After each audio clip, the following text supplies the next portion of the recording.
Merci Monsieur Lucas pour la présentation de ce rapport. Je m'y suis donc plongée pour préparer cette session et vraiment quel travail.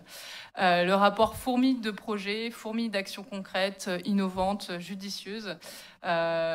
À titre personnel, j'ai pioché quelques coups de cœur, mais qui sont évidemment loin d'être représentatifs ou exhaustifs. Mais le projet ambitieux du Grand T, la campagne contre les violences faites aux femmes, l'étude que nous avions menée l'été dernier à Dumay sur les goélands, les projets de renaturation, la nouvelle scénographie de la maison du lac de Grandlieu, le PDH, le schéma enfance-famille, le soutien au film Les Croquantes qui m'a touchée, mais en lumière les évolutions du monde agricole, enfin, et j'en passe.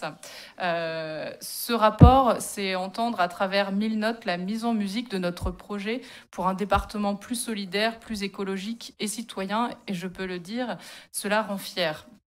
Nous savons que les agents sont pleinement engagés dans leur mission. Nous les remercions pour la qualité de leur travail et pour l'aboutissement de ces projets. C'est une grande maison, parfois on pourrait dire une grosse machine, mais elle tourne bien.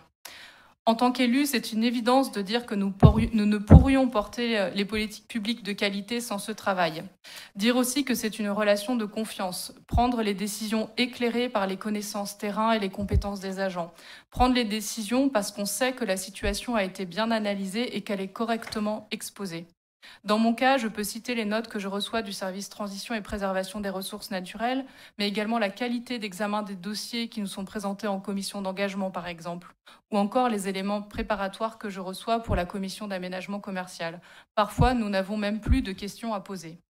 Enfin, je terminerai mon intervention en soulignant un aspect particulièrement important de l'action départementale, la transversalité. Monsieur Lucas souligne dès l'introduction du rapport. Aujourd'hui, plus un projet ne peut être regardé sans prise en compte des enjeux d'inclusion, d'équité ou d'impact environnemental. La transversalité implique de mobiliser plus de personnes. Elle peut prendre énormément de temps alors que les plannings sont déjà bien chargés. Pourtant, c'est aussi la condition pour fournir des services publics adaptés aux besoins des populations et aux enjeux de notre époque.